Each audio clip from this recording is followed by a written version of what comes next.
తెలంగాణ ప్రజలందరికీ నమస్కారం. Judson facts దయచేసి ఇంతవరకు సబ్స్క్రైబ్ కాని వారు సబ్స్క్రైబ్ కాండి. కష్టంగా ఈ వీడియో లాస్ట్ వరకు చూడండి, షేర్ చేయండి, కామెంట్ చేయండి. ఈరోజు దాదాపు ఒక 4 రోజులకెళ్ళి అంటే ఆంధ్రజ్యోతిలో ఫస్ట్ లీడ్ తీసుకుంది. ఒక 1000 కోట్ల భూమి స్కామ్ ఎవరు చేసిండ్రు అనేది. తర్వాత ఈనాడు నిన్నటి దినాన్ని తీసుకుంది. మరి ఈరోజు ఈ రెండింటిపైన అంటే 2 ప్రధానమైన పత్రికలు రేవంత్ రెడ్డి గారికి 2 కండ్ల లాంటి ఈ 2 పత్రికలు. మరి ఈ 2 పత్రికలలో ప్రభుత్వంలో జరిగిన చాలా పెద్ద కుంభకోణం జరిగింది. మరి ఆ కుంభకోణం గురించి ఈరోజు మనం మాట్లాడదాం.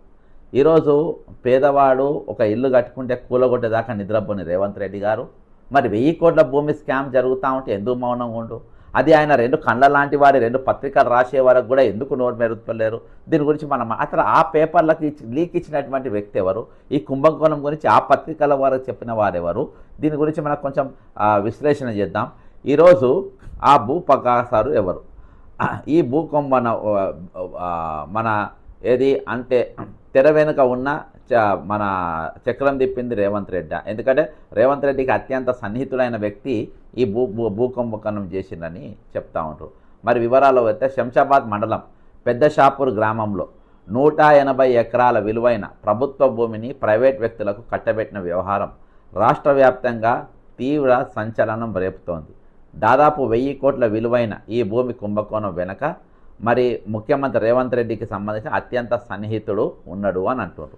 మరి అత్యంత సన్నిహితుడు ఈ TMRIES మరి చైర్మన్గా ఉన్నటువంటి ఫయీం ఖురేషియా అనే డౌట్ ఈరోజు వస్తూ ఉంది. ఎందుకంటే ఆయనకు వచ్చినట్టుగానే ఇవన్నీ చెప్తూ ఉంటారు.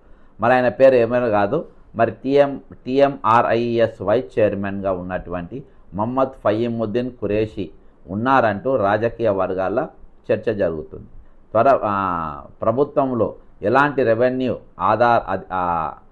అధికారాలు లేని ఒక కార్పొరేషన్ చైర్మన్ ఒత్తిడికి తలొగ్గి అధికారులు మరి ఇంత పెద్ద కార్యక్రమం చేసిందనంటే నిజంగా ఇది ఆలోచించవలసిన విషయమే.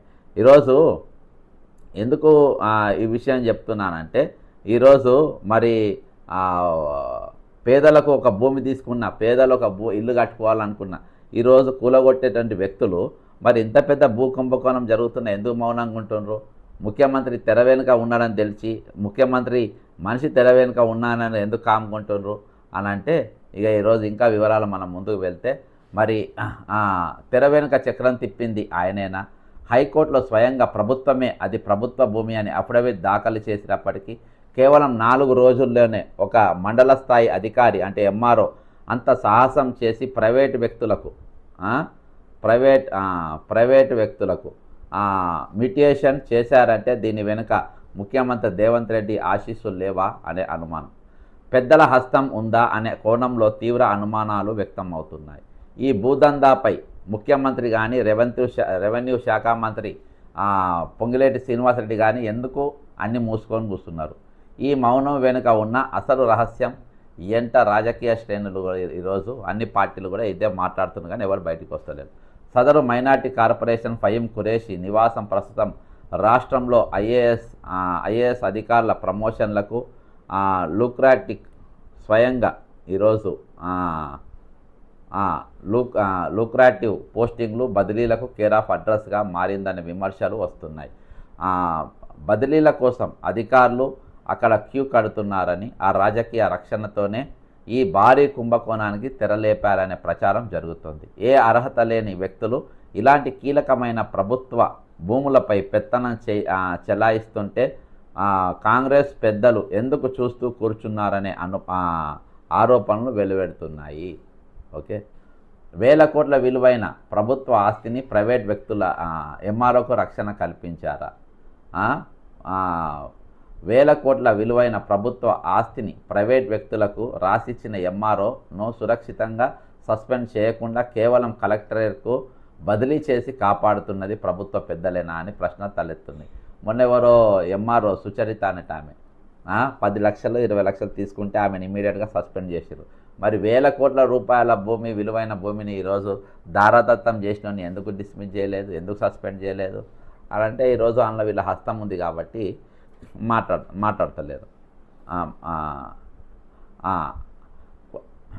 రైతుల సమస్యలపై పంట కోసమని అడిగినందుకు ఒక సామాన్యుడు ఆర్టీసీ డ్రైవర్ అశోక్ను సస్పెండ్ చేసిండు. కానీ మరి ఇంత పెద్ద క్రిమినల్ కేసు చేసిన ఇయాల్టి వరకు ఎందుకు చర్యలు తీసుకోలేదు అని అంటే ఇది ఇక ఈ వివాదాస్పద భూమి ప్రభుత్వందేనని హైకోర్టు స్పష్టంగా చెప్పినట్టు స్వయంగా జిల్లా కలెక్టర్ ఒప్పుకున్నాడు. అర్థమైందా? జిల్లా కలెక్టర్ ఒప్పుకుండు అఫిడవిట్. ఓకే, జిల్లా కలెక్టర్ ఒప్పుకుండు. మరి అయినా కానీ ఈరోజు స్వయంగా జనవరి 30న 30వ తేదీన ప్రభుత్వ భూమేనని హైకోర్టు అఫిడవిట్ దాఖలు చేసిన ప్రభుత్వం ఫిబ్రవరి 28 నాటికి అది ప్రైవేట్ వ్యక్తుల చేతుల్లోకి ఎలా వెళ్ళనిచ్చింది అనే కోణంలో ఆరోపణలు వస్తున్నాయి. ఈ 4 రోజుల మాయాజాలం వెనుక జరిగిన అసలు డీల్ ఏంటో బయటపెట్టాలని డిమాండ్లు వస్తున్నాయి. ప్రస్తుతం రాష్ట్రంలో నడుస్తుంది ప్రజాస్వామ్యం కాదని, పూర్తిగా అనుమూల రాజ్యాంగం తెలంగాణలో నడుస్తుందని విమర్శలు వస్తున్నాయి. ఈ భూదోపిడీపై సమగ్ర విచారణ జరిపించాలని విపక్ష శ్రేణులు పట్టుబడుతున్నారు. అది ఇక ఎవరు అడిగిననేది ఇవాళ వరకు లేదు, తెలియదు. కానీ హైకోర్టు ఆదేశాలను సైతం తుంగలో తొక్కి మరి జనవరి 30న మరి హైకోర్టులో ప్రభుత్వం తరపున అఫిడవిట్ దాఖలు చేస్తూ అది ప్రభుత్వ భూమి స్పష్టం చేసి తెలుస్తుంది. న్యాయస్థానం పరిధిలో ఉన్న భూమిని కోర్టు ఆదేశాలను సైతం బేఖారు చేస్తూ రాత్రికి రాత్రే భూభారతి రికార్డులలో మార్పులు చేశారంటే వ్యవస్థలను ఎంతగా మేనేజ్ చేశారనే విమర్శలు కనబడుతున్నాయి. వందల ఎకరాల భూమి ఆస్తిని రాసిచ్చిన అధికారిపై కేవలం బదిలీ వేటు వేసి చేతులు దులుపుకోవడం అంటే ఇక ఇంతకు మించిన దౌర్భాగ్యం ఏముందో ఇక మనం ఆలోచన చేయాలి. అర్థమైందా? మనం ఆలోచన చేయాల్సిన పరిస్థితి ఉంది.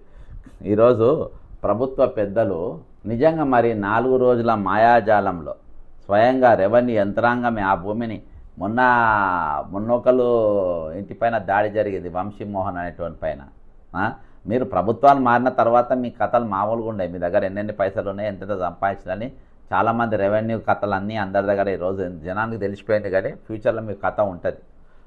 స్వయంగా రెవెన్యూ యంత్రాంగం ఆ భూమిని ప్రభుత్వ భూమిగా రికార్డులో చూపిస్తూ ఫిబ్రవరి 24న కూడా ధృవీకరించినట్టు సమాచారం. అయితే సరిగ్గా 4 రోజుల తర్వాత అంటే ఫిబ్రవరి 28 నాటికి అదే ఎంఆర్ఓ ప్రైవేటు వ్యక్తులకు అనుకూలంగా ఆర్డర్ ఇవ్వడం వెనుక ఏ అదృశ్య శక్తి ఉందనే అనుమానం ఉంది. అది ఎవరో కాదు, ఫహీం ఖురేషీ అనేది ఈరోజు బాజాబ్తా వచ్చినటువంటి మరి ఇదే వార్త ఈనాడు పేపర్లో కూడా వచ్చింది.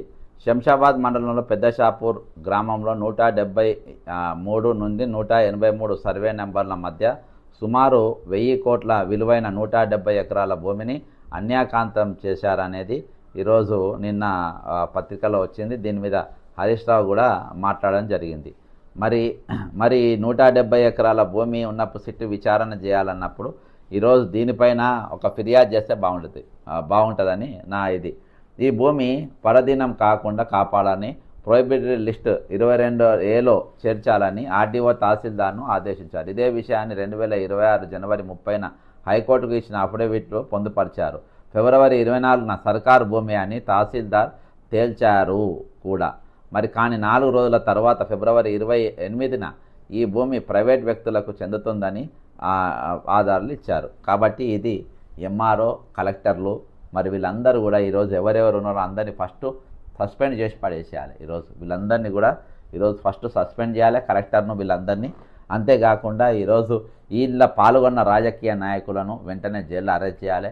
ముఖ్యమంత్రి రేవంత్ రెడ్డి గారు ఇయాల్టికి రెవెన్యూ మంత్రి గారు వచ్చిన తర్వాత ఎన్ని కబ్జాలు, పొంగిలేటి శ్రీనివాసరెడ్డి గారు వచ్చిన తర్వాత ఎన్ని కబ్జాలు జరుగుతున్నాయి, ఎన్ని భూమిలు లూటీ చేస్తుండ్రు, రెవెన్యూ ఎంత ఆబాసు పాలైపోతుంది, ఎన్నడూ లేని విధంగా ఎన్నడూ లేని విధంగా ఈరోజు మరి ఒక రెవెన్యూ మంత్రి బాజాప్తా ఇన్వాల్వ్ అయ్యి ఈరోజు ఎన్ని అక్రమాల పాల్పడతా ఉంటారో మనం అందరూ చూసినాం. ఒక్క ఎకరం కాదు, 170 ఎకరాల భూమి ఈరోజు మీరు మింగితే ప్రయత్నం చేస్తున్నారు.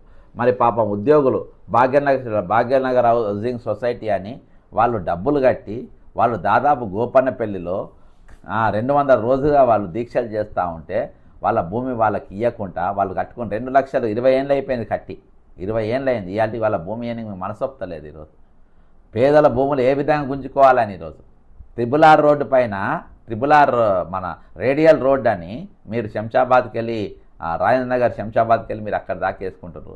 మరి అక్కడ ఉన్న భూమిని మీరు ఏ విధంగా ఈరోజు పేదల భూములు గుంజుకుంటూ ఉంటారు చూడండి. ఈరోజు ధనదాహం ఏ విధంగా తయారైంది, భూదాహం ఏ విధంగా తయారైపోయిందంటే మనకు కనబడుతూనే ఉంటుంది. ఈరోజు ప్రతిపక్షాలు కూడా పత్రికా ప్రకటనలు మాత్రమే ఈరోజు వాళ్ళు ఇదైపోయింది. కేవలం ఓన్లీ పేపర్ స్టేట్మెంట్స్కి మాత్రమే ఈరోజు వాళ్ళు దిగింది. అంతకుమించి వాళ్ళు చేసేది ఏం లేదు. పత్రికా ప్రకటన వరకే ఈరోజు వాళ్ళు ఇంత వచ్చారు. కాబట్టి ఖచ్చితంగా దీని మీద ఫహీం ఖురేషి పేరు వచ్చింది. ఫహీం ఖురేషి అనేటోడు రేవంత్ రెడ్డి గారికి అత్యంత సన్నిహితుడు. ఈరోజు మరి గతంలో మరి తెలంగాణ దేశం పరువు కాదు, భారతదేశ పరువు తీసింది. ఒక మిస్ ఇంగ్లాండ్ అక్కడికి పోయి నన్ను వ్యభిచారిని చూసిండ్రు అని చెప్పిన దానిలో కూడా ఫహీం ఖురేషి పేరు వచ్చింది బయటికి. మరి ఇప్పటిదాకా ఆ రిపోర్ట్ ఎందుకు బయట పెట్టలేదు?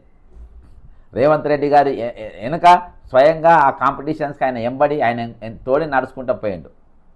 ఆయన ఎంబడి ఉన్నాడు. నేను గతంలో ఉన్న వీడియోలు మీరు చూడొచ్చు, బక్క జడ్సన్ ఫ్యాక్ట్స్లో వీడియోలు ఉంటాయి, మీరు చూడొచ్చు. అక్కడి దాకా వెళ్ళిండ్రు. అయినా కానీ ఇయాల్టి వరకు అది బయటికి తీస్తలేరు సబ్జెక్ట్. దీని మీద బీజేపీ వాళ్ళు కూడా మాట్లాడతలేరు.